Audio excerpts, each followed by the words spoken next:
before August 15, Britishers were ruling us, and the phase was similar.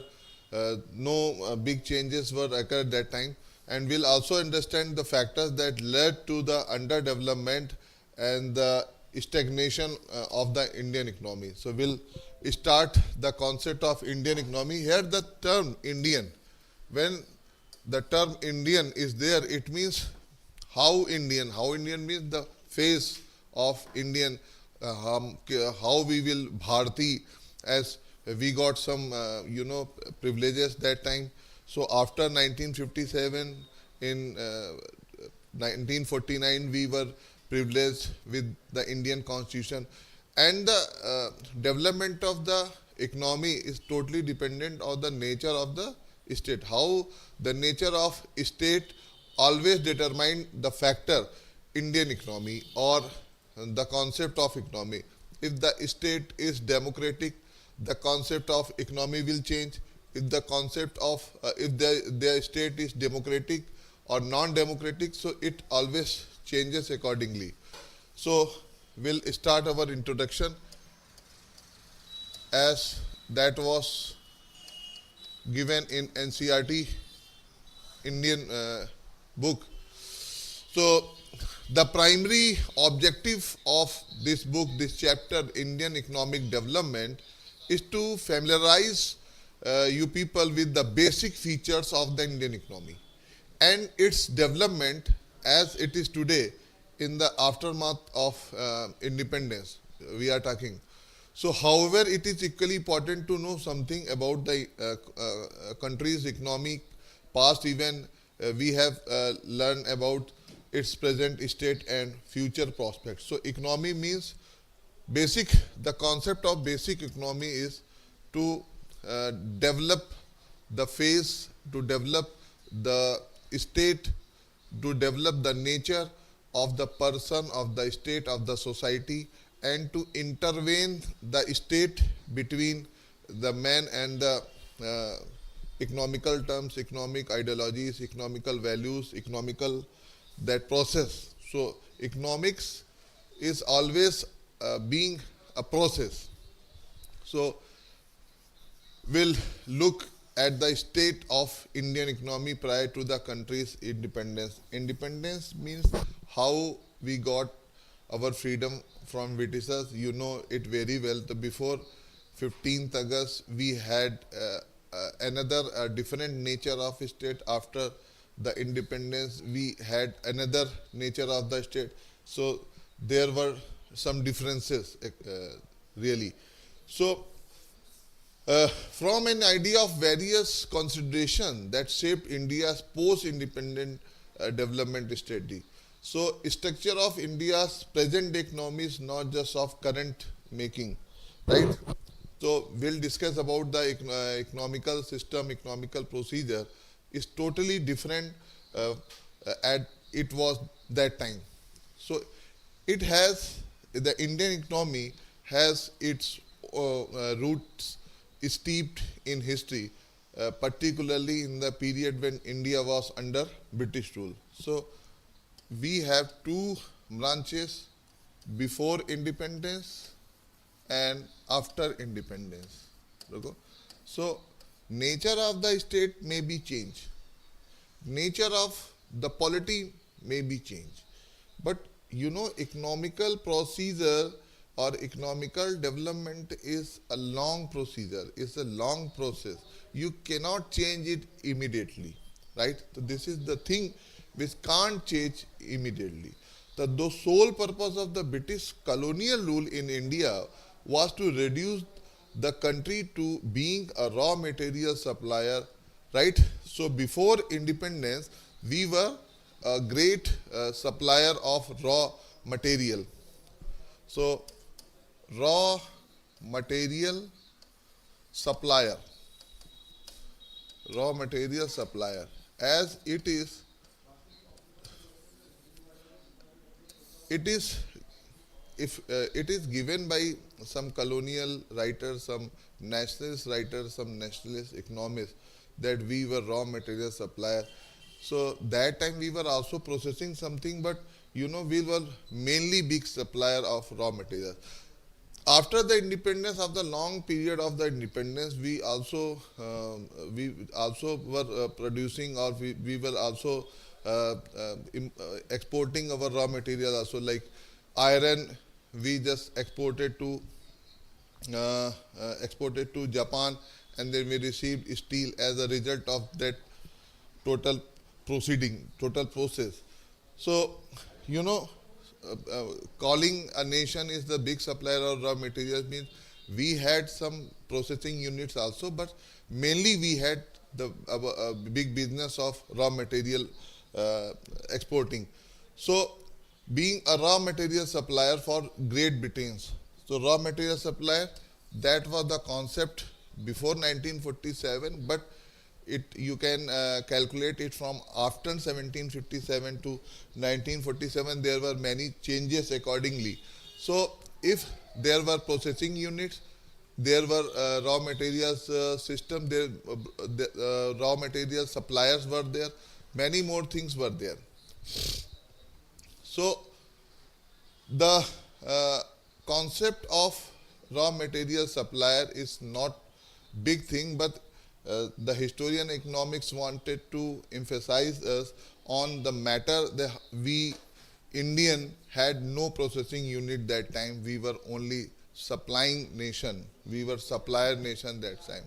So that was the concept occurred at that system, and understanding the it also focus of exploitative nature of this relationship between Indian and the Britishers, and this relationship is essential for any assessment of the kind and level of development which the Indian economy has been able to attain over the last 7.5 decades. So that was the phase. Now we'll discuss about low level of economic development under the colonial rule.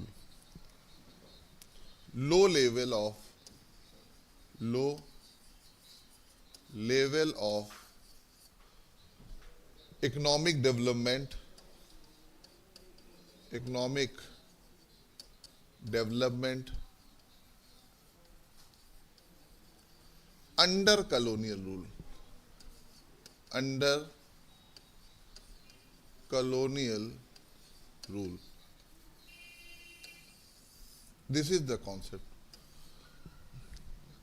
So low level of economic development comprises of some particular topics, some particular subjects, some particular phases, like we had we some more exports, had we more money, more processing units, more our cultural reforms, our domestic economics. So more is the concept when we compare this economics to British economy or the world economy. That is the thing. So India had an independent economy before the advent of British rule. We are talking about before the 1600. So we have our independent economy.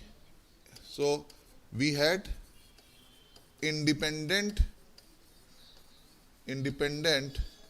economy. It means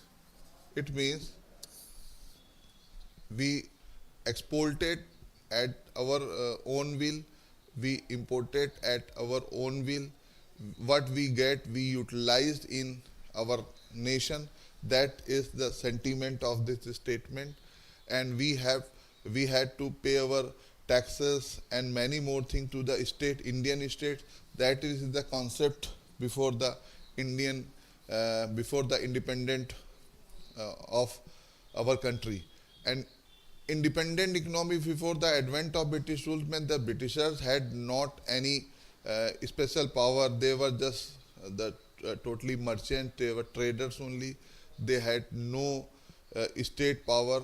They had no special power to rule over us. They had no special power over our farmers, our peasants. They had no special power that time. As they came into India, they just became the large exporters of Indian raw material, Indian processed material to Europe and other nations also. So that is the thing. So, though agriculture was the main source of livelihood for the most of the people, agriculture was the main source. So, agriculture was the main source.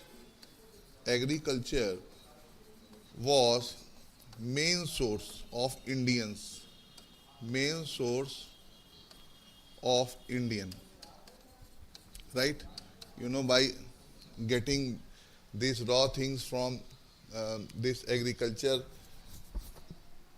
many more nations were able and they became capable to process these things into another form of product. So the country's economy was characterized by various kind of manufacturing activities. That was the thing. India was particularly well known for its handicraft industries. So we have handicrafts industries.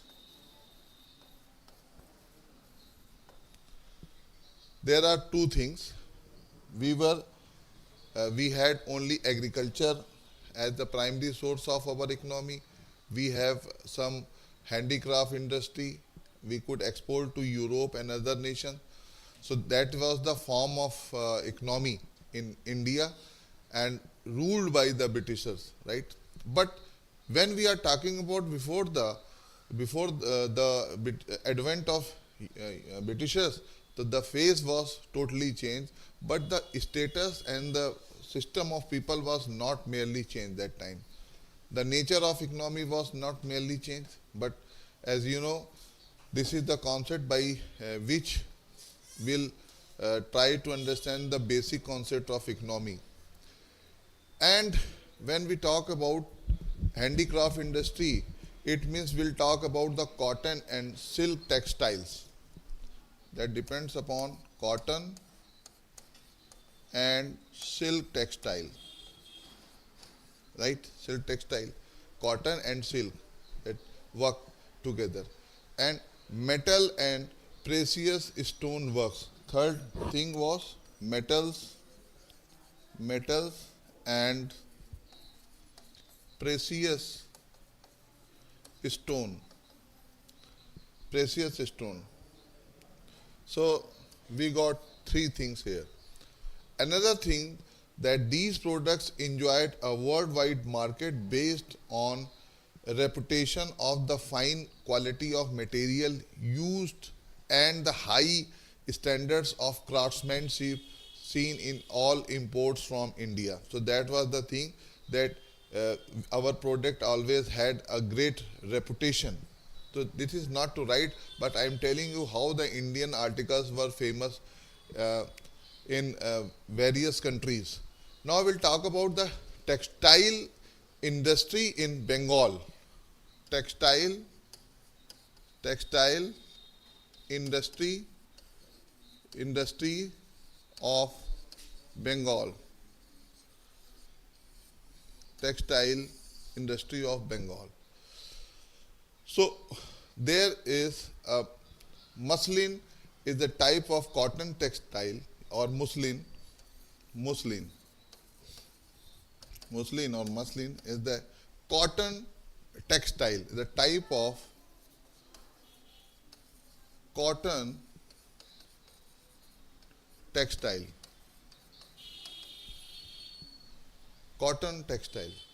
which had its origin in Bengal, particularly places in and around Dhaka. Nowadays Dhaka is situated in Bangladesh, but that time Dhaka was situated in Bengal. So it was spelled during the pre-independent period as Dhaka or Dhaka. Now the capital city of Bengal is known. So Dhaka muslin or muslin, Dhaka muslin is known as the name of Dhaka, right? The finest variety of muslin was called malmal. So malmal, malmal is a type of muslin or Deccan muslin. Sometimes foreign travelers also used to refer to it as Malmal Shahi or Malmal Khas. So Malmal Shahi and Malmal Khas. These two varieties, these two varieties are named by travelers, foreign travelers, right? So this was the place where Malmal and other cotton was found there. So that was won by, right? So this is the thing, the Malmal, how Muslim became Malmal, and high quality of Malmal became high quality of Malmal became Shahi Malmal and Khas Muslim. The economic policies pursued the colonial government in India were concerned more with the protection and promotion of economical interest of their home industry than with the development of Indian economy. That was the thing. The colonial government in India were concerned with the protection and promotion of economic interest of their home country, but their home country was Britain. So that was the thing. They were not concerned with Indian economy. So such policies brought about a fundamental change in the structure of Indian economy, transforming the country into supplier of raw material and consumer of finished industrial products from Britain. So how India became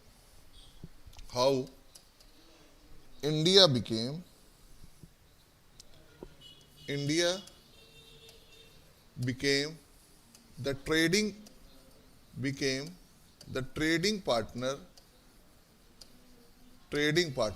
But when we use trading partner, it means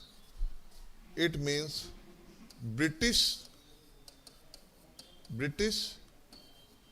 concern or British interest.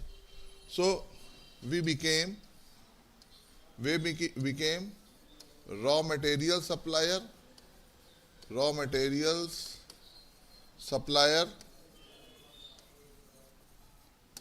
and what we received the finished industrial product.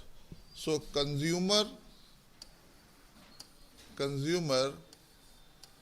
finished industrial material. It might be noted that on the availability of raw material, Britishers, they operated and they established their factory system in England. So that was the supply of raw materials to Britain and their nation, neighboring state. And after finishing, we received that particular finished material from Britain, and we used to buy, and we loses our money twice. One in the form of raw material, another how we spent our money of getting purchased. So obviously, the colonial government never made any sincere attempt to estimate Indians' national and per capita income. That was the thing, that they never made any effort. So some individual attempts which were made to measure such incomes yielded conflicting the inconsistent result. Among the notable estimators like Dadabhai Naroji, William Digby, Findlay Shiraz, VKRV Rao, and many more persons were there. So who were the person who tried to calculate or estimates the national or per capita income? As Dadabhai Naroji, Dadabhai Naroji, another William Digby. You know William Digby? Comment if you know William Digby. And Findlay Shiraz, Findlay, Shiraz, Findlay, Shiraz was another person. V.K. R.V. Rao, V.K. R.V. Rao. So these were the persons who tried to estimate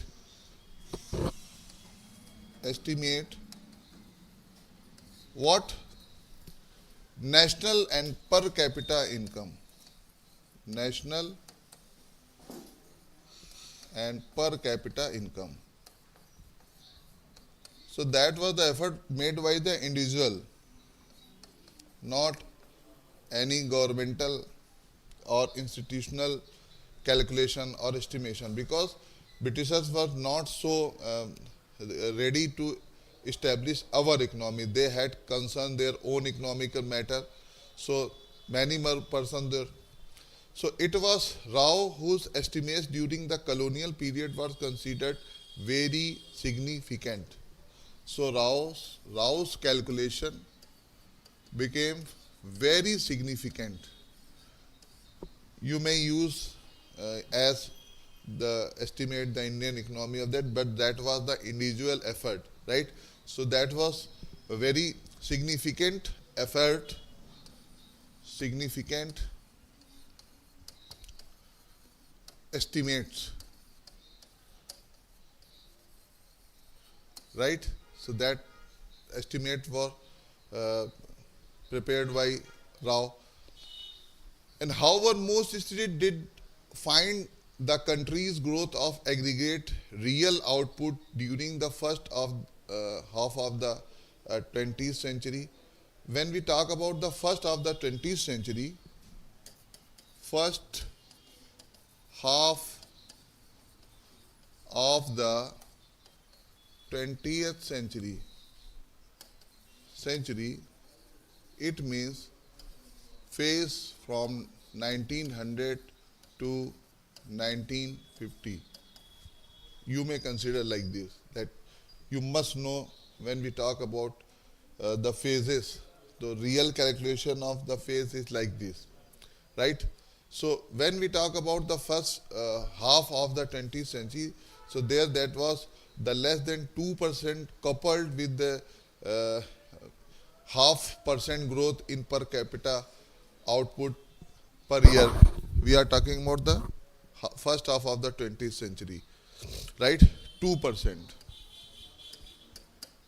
approximate. When we talk about agriculture sector, agriculture sector, what is real meaning of agricultural sector, right? So India's economy under British rule remained fundamentally agrarian. About how fundamentally agrarian? Because 85% people were indulged into that agricultural activities, right? 85% of people at that time we are talking about. 85% people were mostly living in villages, right? Villages. And most of the people were involved in agricultural economy. They were indulged in agricultural economy. So 85% country's population lived mostly in villages and derived livelihood directly or indirectly from agriculture. However, despite being the occupation of such a large population, the agricultural system, and you may know the agricultural sector continued to experience stagnation and not infrequently unusual deterioration. Agriculture productivity became low, and how it became low? Because many more people were indulged more than requirement, many more people were indulged in that sector. In absolute terms, the sector experienced some growth due to expansion of aggregate area under the cultivation. That was the thing. In absolute term, the sector experienced some growth due to the expansion of aggregate area under cultivation. It means cultivational might be depend upon the expansion of the aggregate area of, you can say, the expansion of land. It provides land to cultivate, to provide land to for farming also.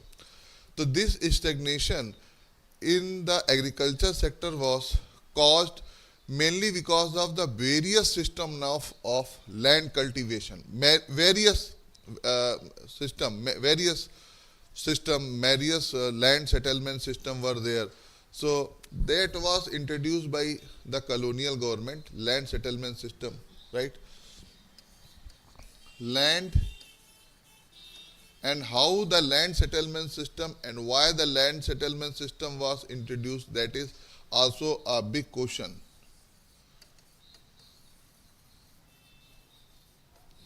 Land settlement. So that was introduced by Lord Cornwallis, like when you say permanent settlement system, Malwari system, Rayatwari system, many more system was there. It is the form of zamindari system, and they could levy some taxes and they could get some taxes from the people. So there were some forms of land settlement. So that were introduced by the colonial government. Colonial government. Right? Colonial government means British government.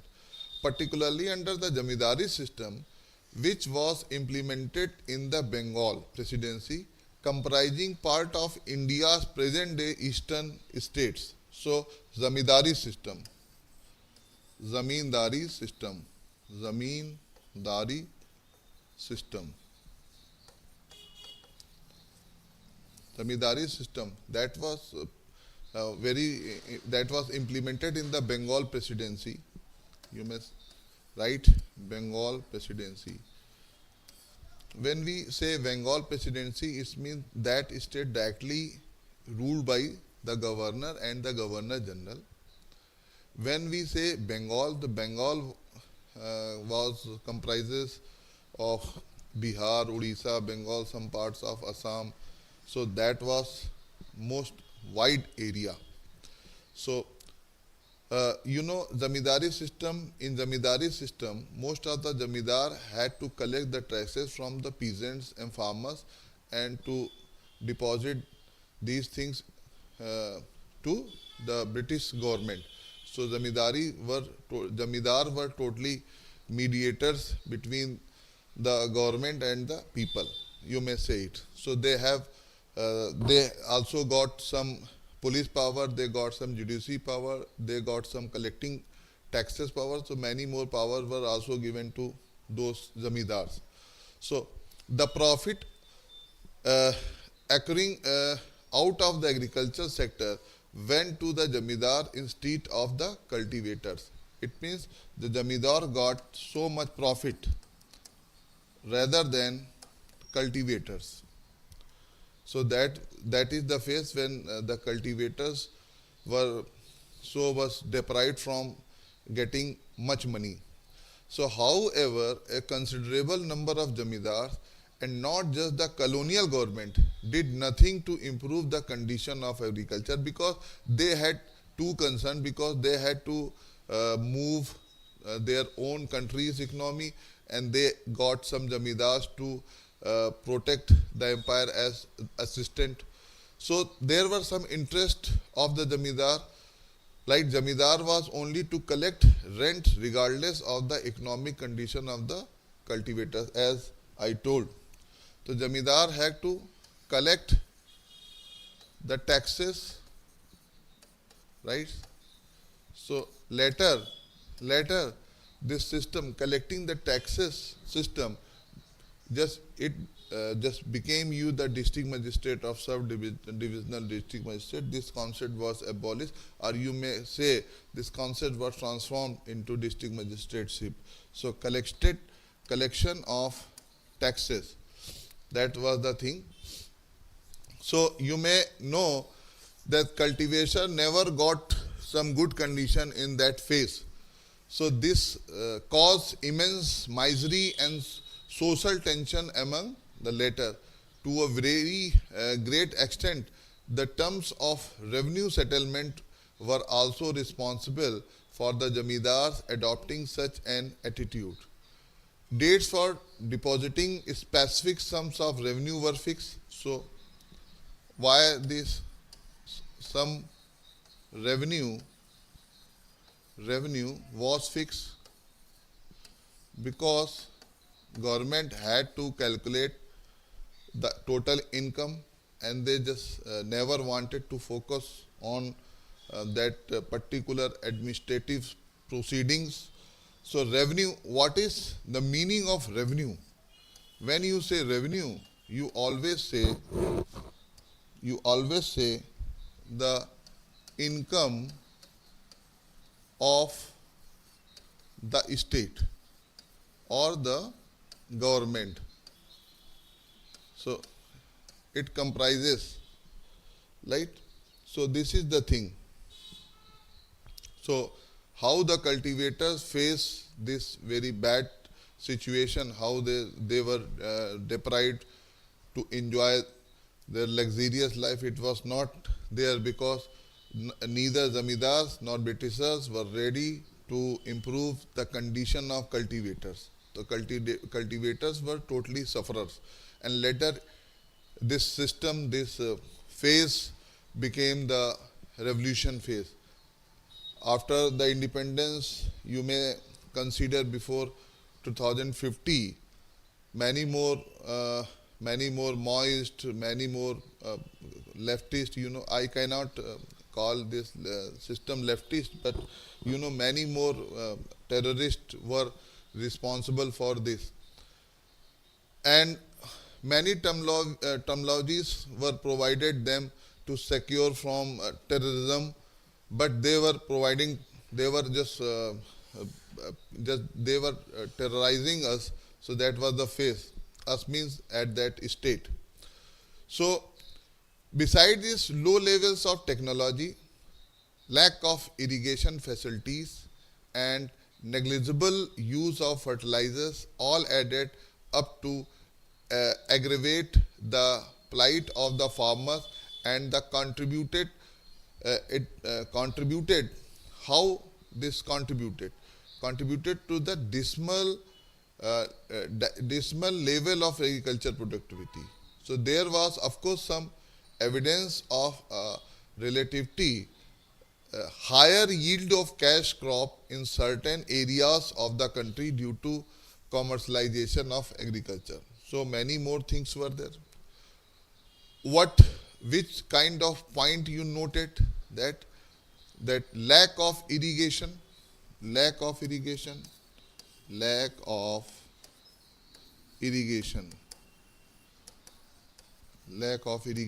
First point, they never got the ample quantity of water, right? Negligible use of fertilizers. Negligible. How we are saying negligible? Because negligible the things is they had not a bit fertilizing system. So use of fertilizers,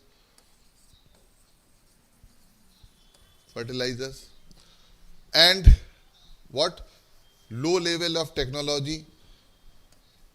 Low level of technology.